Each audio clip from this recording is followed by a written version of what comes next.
Salam pemirsa, senang rasanya kita bisa berjumpa kembali bersama saya dalam pembahasan buku Yesus Nama di Atas Segala Nama. Buku ini ditulis oleh Nyonya Ellen G. White yang dalam tulisan lain Yesus adalah Alfa dan Omega, pencipta langit dan bumi, pemberi setiap pemberian yang baik dan sempurna, dan pemikul beban besar kita. Kepada mereka yang hancur oleh dosa, Dia menawarkan juru selamat yang sempurna, perantara yang agung, perantara yang maha kuasa, dan kapten keselamatan kita. Diajarkan untuk kita terus memandang kepada Tuhan, kita terus datang kepada Tuhan dan memikul akan salib sehingga kita merasakan akan kasih Tuhan itu. Dan kita juga mau menyerahkan akan semua yang kita punya dalam Tuhan sehingga semua itu mendapat berkat dalam kehidupan kita. Kepada kita yang hancur oleh dosa, Dia menawarkan kepada kita juru selamat yang sempurna, itu Yesus Kristus. Kita masuk dalam pembahasannya dengan judul Pusat Agung yang daripadanya bersinar segala kemuliaan. Ayat intinya terdapat dalam Yohanes 8 ayat 12. Akulah terang dunia. Dengan mata nubuatan Kristus mengikuti peristiwa yang akan terjadi dalam pertarungannya yang terakhir itu. Ia mengetahui bahwa bila ia akan berseru, sudah selesai, segenap surga akan bersukaria karena kemenangan.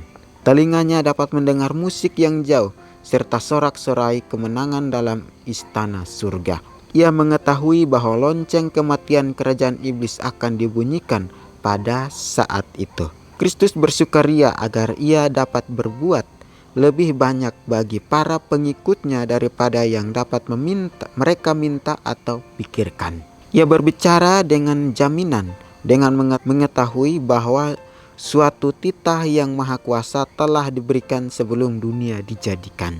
Ia mengetahui bahwa kebenaran yang dipersenjatai dengan kuasa Roh Kudus yang maha besar akan menang dalam pergumulan dengan kejahatan. Dan bahwa janji yang berlumuran darah akan berkibar dengan penuh kemenangan atas para pengikutnya. Ini katakan bahwa akulah terang dunia. Dan juga di sini dikatakan bahwa ketika Yesus mengatakan sudah selesai, artinya sudah menang dari segala yang terjadi pada saat itu. Mengapa Tuhan mengambil kita sebagai terang dunia? Mengapa Tuhan mau mengambil kita, mau memilih kita supaya menjadi terang bagi orang yang ada di sekitar kita? Karena Tuhan tahu bahwa kita sanggup, karena Tuhan tahu bahwa kita bisa membawa akan terang itu. Tetapi sebelum kita membawa terang itu, maka yang pertama kita lakukan ialah dalam kehidupan kita, dalam hati kita, dalam diri kita. Kita mau melihat kembali bahwa kita mau mencurahkan atau memberikan terang itu. Tetapi biarlah dengan diri kita atau kehidupan kita ini, kita mau dibersihkan, kita mau disucikan terlebih dahulu. Karena Tuhan sudah menyucikan kita dengan berlumuran darah di atas kayu salib. Di sini dikatakan bahwa ia mengetahui bahwa bila ia akan berseru sudah selesai, segenap surga akan bersukaria karena kemenangan. Bayangkan ya, ketika Tuhan katakan sudah selesai, seluruh surga bahkan malaikat pun sangat bersukaria. Mereka sangat senang ya, atas kemenangan yang dilakukan, atas kemenangan yang terjadi pada saat itu. Artinya tidak ada lagi dosa, tidak ada lagi kesalahan yang kita perbuat, tidak ada lagi kecurangan atau kejahatan, karena Dia sudah memenangkan akan pertandingan ini, memenangkan akan kuasa kegelapan. Yang Dia minta daripada kita ialah apa? Supaya kita datang kepada Tuhan. Di sini dikatakan bahwa telinganya dapat mendengar musik yang jauh serta kemenangan dalam istana surga. Ia mengetahui bahwa lonceng kematian kerajaan iblis akan dibunyikan pada saat itu. Ketika Tuhan katakan selesai, maka kemenangan itu terjadi pada saat itu. Maka dengar lonceng kematian iblis terdengar pada saat itu juga. Dan biar kita selalu mempunyai akan roh itu supaya kita dapat mengalahkan akan roh yang membuat kita selalu malas, membuat kita tidak mau datang kepada Tuhan. Tetapi Tuhan katakan jika kita mau menjadi terang dunia, Maka apa yang harus kita lakukan saudara-saudara? Yaitu kita mau bertobat. Kita mau bersihkan, membenahi kehidupan kita terlebih dahulu. Yaitulah Tuhan kita yang mau mati untuk kita. Dia mau memberikan segalanya kepada kita. Dia mau melawat kita dengan kasih-Nya supaya kita terus melihat akan teladan Dia. Kita melihat akan konsisten Dia di dalam kehidupannya, dalam menjalani akan hari-harinya dengan penuh sukacita. Ya, di sini dikatakan bahwa Kristus bersukaria agar Ia dapat berbuat lebih banyak bagi para pengikutnya daripada yang dapat mereka minta atau pikirkan. Ia berbicara dengan jaminan dan mengetahui bahwa suatu titah yang maha kuasa telah diberikan sebelum dunia dijadikan.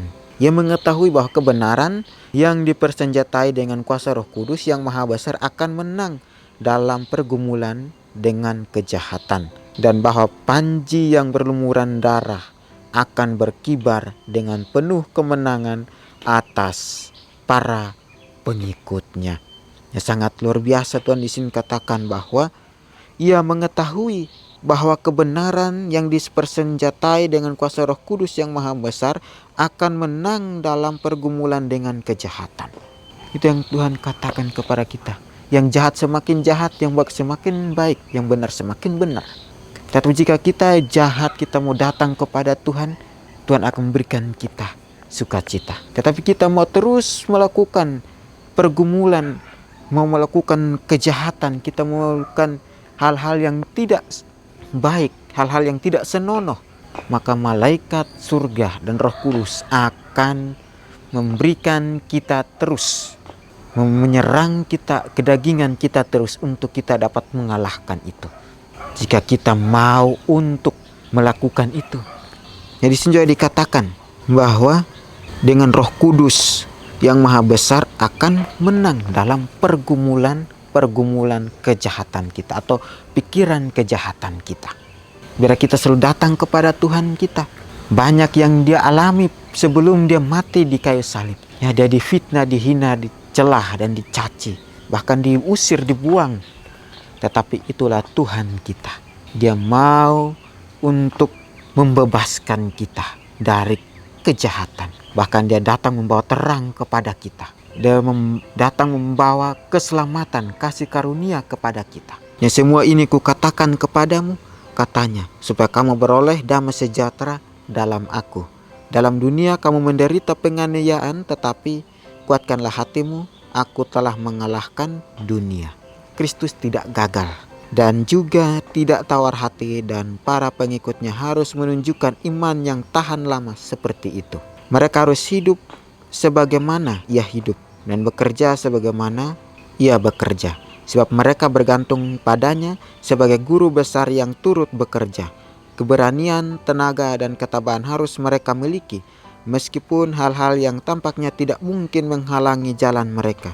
Oleh rahmat-Nya mereka harus maju terus. Gantinya menyesali kesulitan, mereka diminta untuk mengatasinya. Adalah maksudnya bahwa pengaruh tertinggi di semesta alam yang memancar dari sumber segala kuasa akan menjadi milik mereka. Mereka harus mendapat kuasa untuk melawan kejahatan, kuasa yang tidak dapat dilawan baik oleh bumi atau kematian atau neraka sekalipun, kuasa yang akan menyanggupkan mereka untuk menang sebagaimana Kristus sudah menang. Ini kembali mengingatkan kepada kita, para pengikut Tuhan, bahwa kita harus menunjukkan iman yang tahan lama seperti itu. Kita harus menunjukkan iman kita yang selalu bertahan, yang selalu kuat menghadapi semua itu. Jika kita dianiaya, jika kita dicaci, dicemooh, difitnah, dihina, tetapi kuatkanlah hati kita, saudara-saudara, karena Tuhan beserta kita.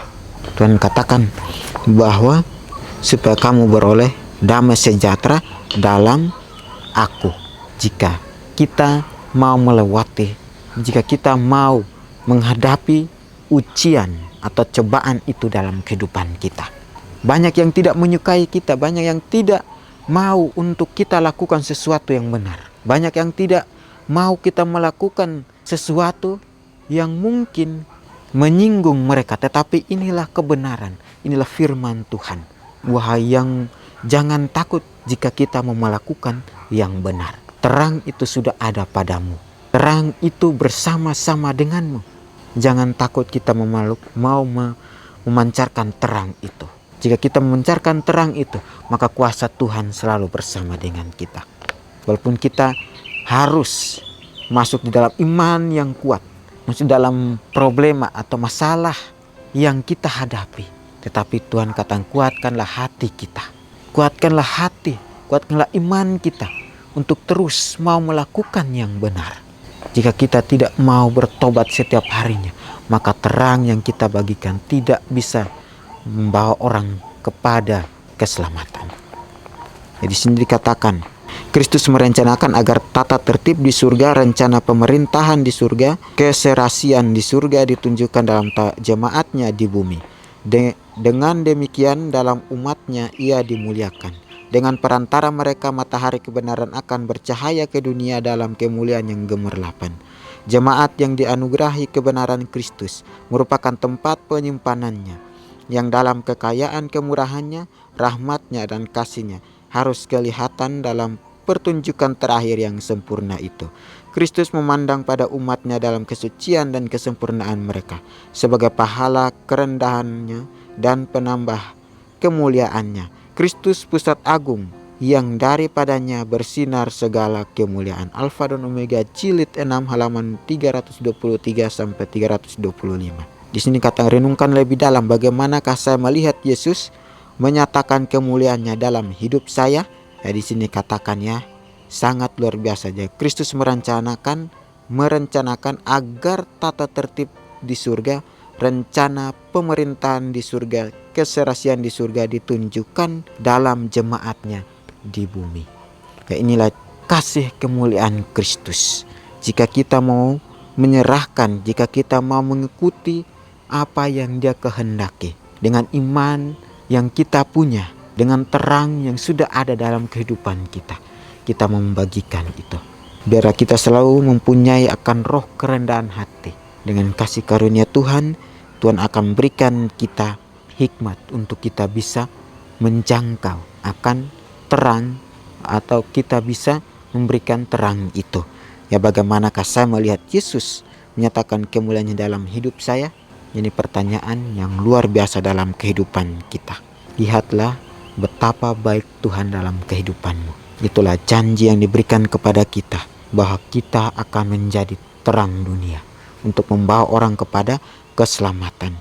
Walaupun dalam dunia yang berdosa, ya, kita difitnah, dihina, tetapi inilah firman yang diberikan kepada kita, contoh atau teladan yang diberikan kepada kita untuk kita selalu membuat hal-hal yang mendatangkan kebaikan. Ya, inilah terangnya untuk kita selalu membagikannya, cahaya itu, sehingga orang juga bisa melihat dalam perbuatan kita. Inilah nasihat firman Tuhan. Kita akan berjumpa lagi di kesempatan berikutnya, dan Tuhan memberkati.